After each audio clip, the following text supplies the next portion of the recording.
নমস্কার বন্ধু, আমার চ্যানেলে সকলকে জানাচ্ছি স্বাগতম। আজকের ব্লগটা আরম্ভ করছি আমি এখান থেকে। এই যে চলে এসেছি ভোরবেলায়। এখানে চান করে আমি এই যে আগে হরি গাছে সেবা দিলাম, মানে তুলসীর আগে সেবা করতে হয়। যেহেতু কার্তিক মাসটা চলছে, আমি আগেও বলেছি, তো প্রথমে আমি আগে চান করে এখানে মানে হরি গাছের আগে সেবা করি। এই যে কতটা অন্ধকার দেখুন, এভাবেই অন্ধকারেই দিতে হয়।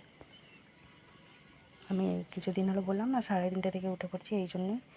তো এই অভ্যাসটা তো ছোটোবেলা থেকেই আছে আমার, কোনো ব্যাপার না। যাই হোক, এখানে আমার তুলসী সেবা হয়ে গেছে। এবার দেখবো আমি গাছে কিছু ফুল ফুটেছে কিনা। গাছে এবার ফুলের এখন এরকম দেখুন, এই আমি দেখে যাব কুড়ি, আর যখন আমি গাছে জল দিতে আসবো তখন এই যে এগুলো সব কালকে আবার বেলা দিয়ে সব ফুটেছে। এসব এগুলো দেবো না, এগুলো যে তুলে নিচ্ছি, গাছের গোড়ায় সব ফেলে দেবো। কাকা আবার আসবে, বুঝতে পারবে না, ফুলগুলো সব তুলে নিয়ে চলে যাবে। এগুলো সব হচ্ছে কালকের ফোটা ফুল। এই টাইমে আমি আসি তো পুজো করতে, তখন দেখবো সব কুড়ি হয়ে থাকে, এবার বেলার দিকে সব ফুটে যাবে না।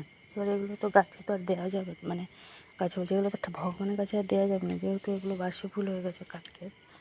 এখানে আমি একটা এই যে একটা সাদা জবা পেয়েছি, এলামন্ডা ফুল আছে, দেখি আজকে দুটো তুলি।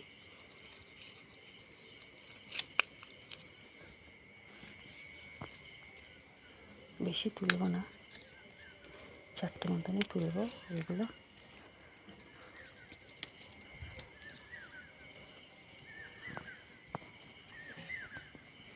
চলুন তাহলে, আমার এখানে তুলসী সেবা হয়ে গেছে। এবার আমি চলে যাব নিচে, ভগবানের সেবা দেবো। গাছ থেকে নীল অপরাজিতা ফুল তুলব। যে এই দিকটা হয়েছে আমাদের নীল অপরাজিতা ফুল, এই দিকটা হয়েছে, এই দিকটা এসে তুলব।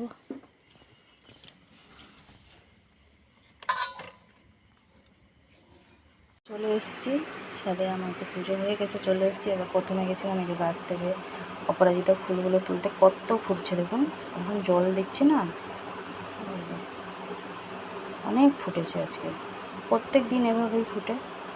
আবার কোনো দিন হয়তো অনেকটা লুকিয়ে থাকে, দেখতে পারি না অন্ধকারে, টর্চ নিয়ে যাই, কিন্তু তবু ওখানটা প্রচণ্ড আমার ভয় লাগে। সেই ইট সব রাখা আছে না উঁচুটাতে, ইটের ভিতরে অনেকে বলে যে নাকি চিত্তিসাপের বাসা। জানি না, আমাদের কই এত বছর আছে, মা মনসার কৃপায় কোনো দিন সেরকম কিছু দেখিনি, জানি না। তবুও মনের ভিতরে একটা সেই কোথায় একটা বিছে বিছে কী থাকবে না থাকবে, ওগুলো আমার প্রচণ্ড ভয় লাগে। যাই হোক, তুলে নিয়ে চলে এসেছি। যারা যেখানে ছিল নাড়াচাড়া করে। চলুন তাহলে এখানে আমি ভগবানের সেবা দিই নি। এই যে আমার এদিকে পুজো হয়ে গেছে, ভগবানকে সেবা দেওয়া হয়ে গেছে। এবার কিছুটা সময় বাইরে বসবো, তারপর ভগবানের কাছ থেকে থালাগুলো নামিয়ে নেব। সকাল সকালে ভগবানের দর্শন করুন, দিনটি ভালো যাবে।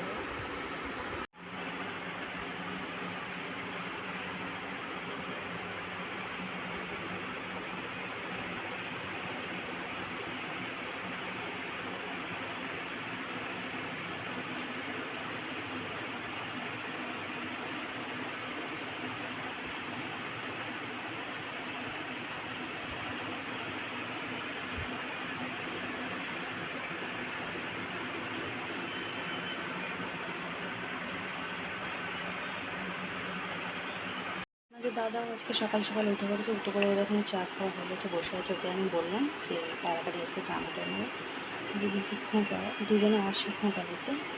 এবার না বলছি ঠিক আছে আমি করবো, আমি যাই, আমি একটুখানি বসি। এখানে এই যে চাটা গরম করে কাকাকে দিয়ে দিলাম।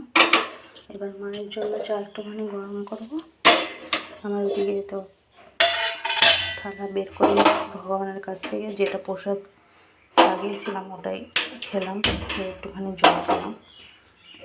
এই চা আজকে আমিও একটুখানি খাবো, দুধ চা হয়েছে, এমনি খাই না, এমনি ভালো লাগছে আজকে, কীরকম মন হচ্ছে। যাই হোক, খেয়ে নিই একটুখানি। আজকে সব ভাই বোনেদের জন্য মানে একটা আনন্দের দিন। যাই হোক, 1 বছরের অপেক্ষা, ভাতৃদ্বিতীয়া। সবাইকে জানাই আমার তরফ থেকে অনেক অনেক প্রীতি ও শুভেচ্ছা। আজকের দিনটা আপনাদের সবারই ভালোভাবে কাটুক এবং ভাই বোনের সম্পর্কটা সবসময় যেরকম এইভাবেই মধুর হয়ে থাকে। আমি অবশ্য কোথায় যাবো না, কারণ আমার যেহেতু ভাই নেই, কেউ নেই, আমি ওই জন্য ফোঁটা ফোঁটা দিই না কাউকে, আমি এখানেই থাকবো। নিয়ে নিয়েছি এদিকে চা, মার আর আমার দুজনের। চলুন তাহলে একটু একটু চা খেয়ে নিই দুজনে। মায়ের 1 কাপে নিয়েছি, এই যে একটু কম নিয়েছি, কেন আমার থেকে একটুখানি দেবো, ওই জন্য আমি নিয়েছি কম। ঝোলটা এখানে চলে এসছে, টুকিটাকি বাসনগুলো ছিল সেগুলো সব মেজে নিলাম। আর ভাতটা বসিয়ে দিয়েছি, মা গেছে একটুখানি বাস স্ট্যান্ডে কিছু সবজি নিয়ে আসবে। আর কালকে আপনাদের দাদা এসছে, তখন প্রায় রাত 9টা জানেন। আবার মাটন নিয়ে এসেছিলো, মাটনে ওই পাগুলো নিয়ে এসেছিলো সব, তাকে মা ওই ছাড়িয়ে ছড়িয়ে পরিষ্কার করে রাখতে রাখতে কালকে আমরা ঘুমিয়েছি প্রায় তখন রাত 11টা কি 11:30 বাজে, এভাবে ঘুমাতে ঘুমাতে সব কিছু গরম জল করে দিলাম। আপনাদের দাদাও লেগেছে মায়ের সাথে। আপনাদের দাদা আসার পরে সবাইকে খেতে দিলাম, সবাই খাওয়া দাওয়া করে ঘুমিয়ে পড়লো। মা, আমি, আপনাদের দাদা 3জনে জেগেছিলাম, শুনুও জেগেছিল আমাদের সাথে, ও ভিতরটাতে ছিল। আমি এদিকে এই খাওয়া দাওয়া বাসনগুলো সব মাজলাম, আর গ্যাস ফ্যাসগুলো একটুখানি পরিষ্কার করলাম। আবার ওদের যখন মাটন ফাটন হয়ে গেলো, আবার রান্নাঘরটা ভালোভাবে মুছে পরিষ্কার করে নিলাম, কারণ যেহেতু আজকে বৃহস্পতিবার, আমরা তো নিরামিষ খাই, মা, আমি। যাই হোক, আজকে তো ওদের মাটনটা হবে। এই যে নিয়ে এসেছিলো, তাকে মা আবার রাত্রিবেলা ভেজে সব একটুখানি গরম করে ফ্রিজে রেখে দিয়েছিল। আর এদিকে এই বাসনগুলো সব মেজে নিলাম আমি। ওদিকে জলটাও এসে গেছে, একটুখানি আলুর দম করবো মুড়ি খাওয়ার জন্য। জলগুলো আগে প্রথমে ভরে নিই, তারপরে সব যেহেতু খালি হয়ে গেছে, কাল রাত্রিবেলা অনেকটাই জল ছিল বলে, যাই হোক সব কিছু ধুয়ে ধায়ে পরিষ্কার করে রেখে দিয়েছিলাম। চলুন তাহলে ওদিকে জলটা ভরে নিই। মা কই এখনও আসেনি বাস স্ট্যান্ড থেকে। বাস স্ট্যান্ডে প্যান্ডেল হয়েছে বলে কিছুটা দূরে বসিয়েছে, সবজির সব দোকানগুলো, একটুখানি দূরে যেতে হবে, আসবে অতটা হেঁটে হেঁটে গেছে। কেটে ধুয়ে পরিষ্কার করে নিয়ে চলে এসেছি। আজকে আলুটা এভাবে এই যে একটুখানি ওই মিডিয়াম ধরনের ডুমো ডুমো করে কেটেছি, মশলাটা তো আছে। আজকে একটুখানি ওই তরকারি করবো আর কি। ভাতটা তাহলে ওদিকে তুলে দিই, ওদিকে জলগুলো ওদিকে আমার সব ভর্তি হয়ে গেছে, এবার রান্নাবান্না কাজে লেগে যাবো। মা চলে এসছে বাস স্ট্যান্ড থেকে সব কিছু নিয়ে, ওদিকে সব কাটাকুটি হচ্ছে। আমি চলে এসেছি রান্নাঘরে, আলু তরকারিটা আগে বসিয়ে দিই মুড়ি খাওয়ার জন্য, তারপরে সব ভাতের তরকারি রান্না হবে। একরকম রান্না হলে একটা আলাদা ব্যাপার, এই নিরামিষ আমিষ রান্না হলে বড্ড বিরক্ত লাগে আমার। একবার নিরামিষ রান্না করব, তারপরে আবার আমিষ রান্না করব, ধোয়া মাজা মুজি বিরক্ত লেগে যায়। সেই জন্য এক তরকারি হলে বেশ ভালো। এবার ওদের আবার আমিষ হবে, আমাদের নিরামিষ হবে, সেই সব ছোঁয়াছুঁয়ি ঠেকাঠেকি বিরক্ত লেগে যাচ্ছে। কিছু করার নেই, বলুন, খাবে যখন ওরা তো করতেই হবে, কিছু করার নেই। আমরা খাবো না বলে কি সবাইকে কি আর খেতে দেবো না? সেটাও তো একটা ব্যাপার, তাই না? আর আমার মনে হয় সংসার ধর্ম থেকে বড় ধর্ম কিছুই না। যত যে ধর্ম নিই, আগে হচ্ছে সংসার ধর্ম, তাই না? তো সবার যখন আত্মা চেয়েছে যে ওরা যখন খেতে চায়, তখন আমরা কেন বাধা দেবো? আমার আত্মা চাইনি বলে কি ওদের আত্মা চাইবে না খেতে? ওরা খাচ্ছে খাক, আমরা আমাদের মতন খাবো। এই সব নিরামিষ দিনে এইসব ধোয়া মাজাগুলো যেন বেশি হয়ে যায় আমার। যাই হোক, তাহলে আলু তরকারিটা রান্না করে নিই। চলে এসেছি এখানে রান্নাঘরে। মা এই যে কেটে দিয়ে গেছে চাল কুমড়োটা, ভালোভাবে ধুয়ে পরিষ্কার করে নিয়েছি। এদিকে আছে ধনে পাতা আর কাঁচা আম, এটা আমি একটুখানি গ্রাইন্ডারে চাটনি মতন করব।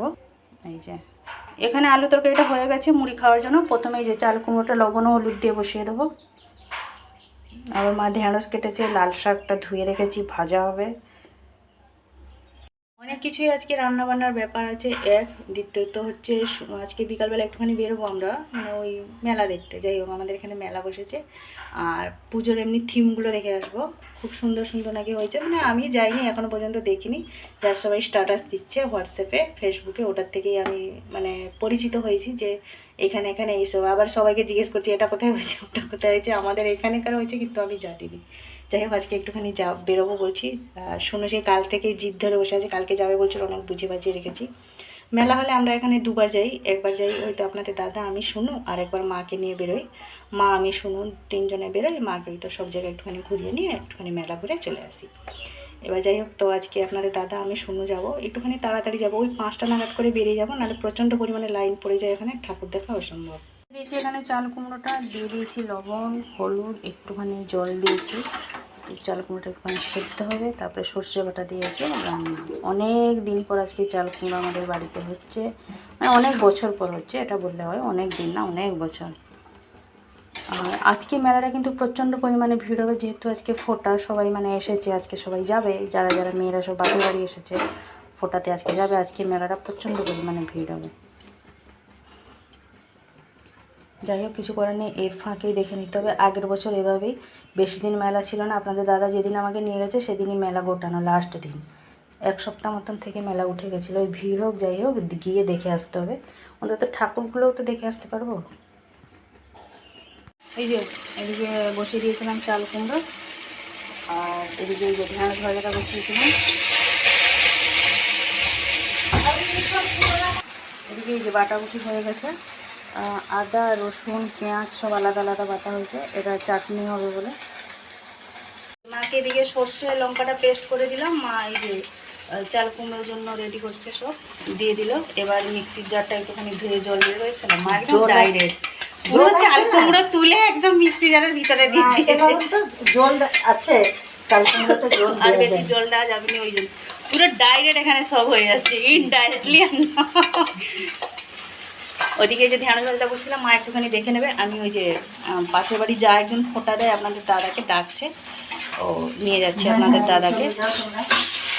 ঢেঁড়স ভাজাটা হয়ে গেছে, চাল কুমড়োটা সাঁতলে নিলেই হয়ে যাবে। এদিকে ঢেঁড়স ভাজাটা হয়ে গেছে, মা এই যে বের করে নিচ্ছে। মা আমাকে বলছে তুই একটা ভালো কাজ করেছিলি, যাই হোক ঢেঁড়স ভাজাটা বসিয়ে দিয়েছি। এবারে শাকটা মা বসাবে, লাল শাকটা ভাজা হবে। শুনো ওটাকে বলে রক্ত শাক, কি সুন্দর তাকে হাতে মুঠো করে মানে নিচুড়ে আর সেই লাল লাল জলগুলো বেরোবে, তাকে আগে ছোটোবেলায় বলতে আমাকে ভাতে মাখিয়ে দাও, আমি রক্ত শাক খাচ্ছি। এই যে এদিকে শাকটাও ধুয়ে রেখে দিয়েছি, মা এবার রান্না করবে। শাকটা আমি খুব একটা রান্না করি না, ওটা মাই রান্না করে। মা যে রান্না করছে এদিকে করুক।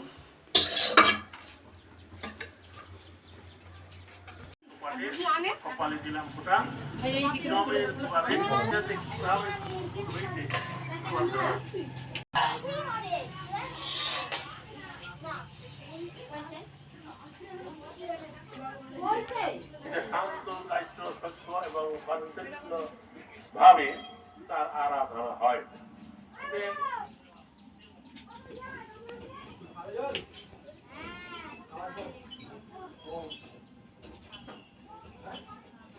শিবর মন্দিরের ভিতরে এই যে কৃষ্ণনগর থেকে হাই রুট ধরে কলকাতায় যাওয়া হয়।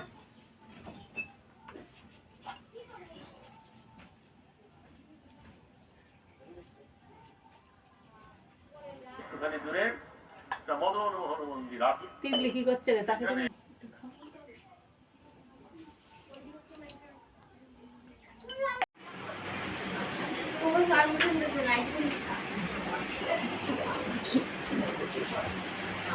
খায় না বাবা, টক দই খাবে, মিষ্টি দই খাবে না। যাবি কি করে? এই যে ননদ এসেছিল, চলে গেছে, থাকতে পারিনি। ও যেহেতু পাঁচারুল যাবে ফোঁটা দিতে, ওই জন্য চলে গেছে। এই যে এখানে মিষ্টি নিয়ে এসেছিলো, লুচি বেগুন ভাজা আলুর দম সব করে নিয়ে এসেছিলো, বাট থাকতে পারিনি, চলে গেল। রবিবার দিন আসবে, ওই জন্য আমি বলেছি তোকে আমাদের বাড়ি আসতে হবে না, চলে গেছে। শুনো এই যে লুচি খাবে বলে বসে পড়েছে। তার পিসিকে বলছিলো পিসি থাকো, দেখো পিসিটা থাকতে পারলো না, পিসি আবার সেই রবিবারে আসবে। এবার আমরা দুটো এবার খেয়ে নেবো, খাওয়াই হয়নি সকাল থেকে, সবাই উপসে আছি। খাওয়া দাওয়া কমপ্লিট। এদিকে এই যে বাসনগুলো সব মেজে নিলাম, খাওয়া দাওয়ার বাসন আর রান্নার বাসন। কিছুটা কাপড় ভিজিয়েছি, কাচবো বলে এই যে কেচে নেবো। জলটা যাই হোক এখনও দিচ্ছে। এদিকে আপনাদের দাদা আর সোনু দুজনে গেছে ফোন দোকানে, মার ওই মোবাইলটা নিয়ে গেছে। পিছনে একটা ব্যাক কভার লাগানো হবে, আর উপরে একটা গ্লাস লাগানো হবে, গরিলা গ্লাসগুলো। ওদিকে কাচাকুচি করে কাপড় চোপড়গুলো সব শুকনো দিয়ে দিয়েছি। এদিকে জলের বোতলগুলো নিয়ে চলে এসেছি, জলগুলো ভরে ফ্রিজে রাখবো বলে। একদম ফ্রিজে এক বোতলে জল নেই। রান্নাবান্না কমপ্লিট। এদিকে মাটনটা এভাবে হয়েছে, একদম গ্রেভি মতন। এদিকে আছে এই যে মাটনের পা, চাল কুমড়োর তরকারি, লাল শাক ভাজা, ঢেঁড়স ভাজা, কাঁচা আম, ধনে পাতা দিয়ে চাটনি। এগুলো হচ্ছে আমাদের আজকে দুপুরে লাঞ্চের মেনু, ভাতৃদ্বিতীয়া স্পেশাল। বেজে গেছে দুপুরের 1:35 মতন। আমাদের খাওয়া দাওয়া সমস্ত কিছু কমপ্লিট। মা এখন এই যে টিভি দেখতে গেলে ঘরের ভিতরে। শুনো আজকে ঘুমিয়ে পড়েছে, আমাদের দাদাও ঘুমাচ্ছে, ও ঘুমাচ্ছে, বাবা মেয়ে দুজনেই ঘুমাচ্ছে। বিকালবেলা উঠলে মেলা যাবে বললো আমাকে, আমার যদি ঘুম ধরবে, আমি তো ঘুম ধরবে না, আমি ঠিক টাইমে তোকে ডেকে তুলে দেবো।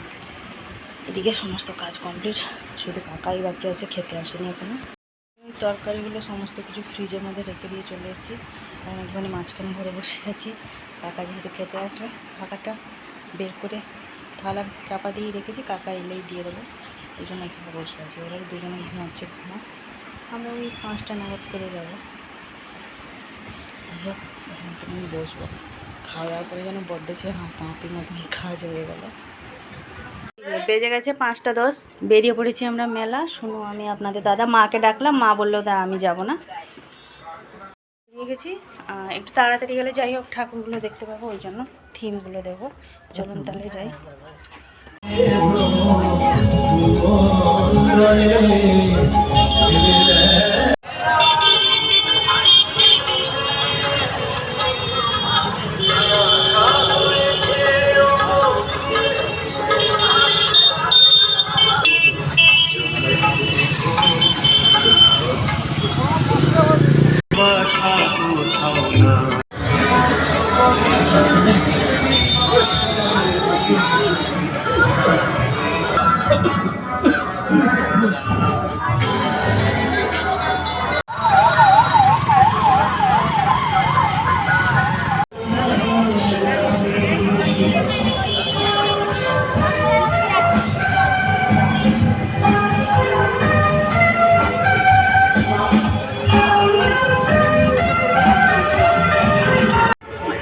তাই মাতৃয়ার পূর্ণ রঙে এই সঙ্গীতক্ষণে মায়ের কাছে আমাদের একান্ত প্রার্থনা, সন্তান অটুট বন্ধন হোক প্রকৃতির সাথে।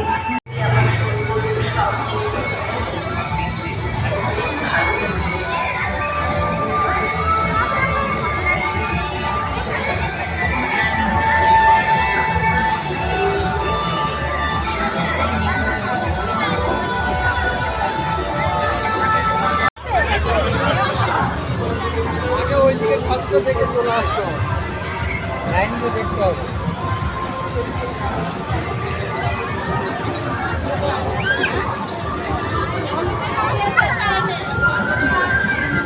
7টা বাজে, ফিরে পড়েছি মেলা থেকে, অনেকক্ষণ ফিরে পড়েছি।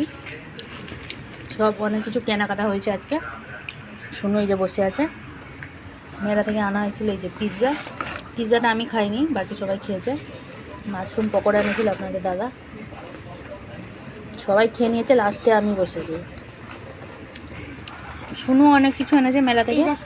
এটা ফাঁকা আছে তো, এইটাকে এবার এর মধ্যে ইরেজার চলে এলো। হ্যাঁ হ্যাঁ, ম্যাজিক। এই যে পিৎজাটা সবাই খেয়েছে, বাকি এই যে এটা আছে, কে খাবে কে জানি, 3 পিস এখনো আছে। কে আর খাবে আমার ছাড়া? খেয়ে নাও। এই যে মেলা থেকে কি কি আনলাম দেখিয়ে দিই আপনাদেরকে একবার। এই যে চুবড়িগুলো এনেছি, চুবড়িগুলো সব পুরনো হয়ে গেছিলো। এই যে বড় বড় দুটো এনেছি, মাজার এগুলো এনেছি, 7টা চুবড়ি আছে এখানে। এদিকে এই যে কাপ এনেছি, আর এটা একটা ঠাকুরের কাছে দেবো বলে নিয়ে এসেছি। দোলনা মতন একটা পাখি আছে। আর শুনো কি কি এনেছে একবার চলুন দেখে নিই। আমি বাবা কিছু আনিনি, এই সব এনেছে, সব এগুলো হচ্ছে শুনো। আমি কিছু আনিও নি, আজকে মেলাতে কিছু খাইও নি, আমরা বাড়িতে নিয়ে চলে এসেছিলাম। শুনু আর আপনাদের দাদা ওরা ওই সেই মশলা কোল্ড ড্রিঙ্কস খেলো। এই যে ক্লিপ দুটো এনেছে এখানে, চুড়ি, বাবা দুটো চুড়ি এনেছে। এটা কি? ইরেজার।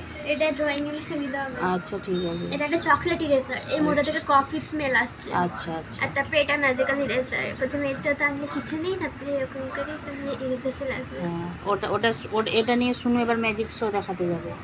আর আর কি একটা এনেছে? বোতল। এটা জলের বোতল নিয়ে এসেছে। এগুলো সব মেলা থেকে এনেছে। আপনাদের দাদা এই যে একটা এনেছে, নুনের কৌটো, ব্যাস। এগুলো হচ্ছে আমাদের শপিং। আবার কালকে মায়ের সাথে যাব, ধরেছে মাকে। শোনো মায়ের সাথে যাবে আবার কালকে। আবার যাবি তো কালকে? তো এই তিনটা আমি যেই দোকান থেকে কিনছি সেই দোকানে আরেকবার খাবো। আচ্ছা ঠিক আছে। তো আজকে আর ভিডিওটা বেশি বড় করছি না, আজকে আমার ব্লগটা এই পর্যন্তই। আবার দেখা হচ্ছে আপনাদের সাথে আগামীকাল। আর এই যে এইটা আমি দেখাতে ভুলে গেছিলাম, মার সাথে যে গিয়েছিল সকালবেলা। কভারটা আমি পছন্দ করেছি। আচ্ছা, আর সামনে গ্লাসটাও লাগিয়ে আনা হয়েছে। Screen guard. ঠিক আছে, তাহলে আজকে আমার ভিডিওটা এই পর্যন্তই। আবার দেখা হচ্ছে আপনাদের সাথে আগামীকাল আরেকটি নতুন ব্লগ নিয়ে। ভিডিওটি ভালো লাগলে লাইক দেবেন।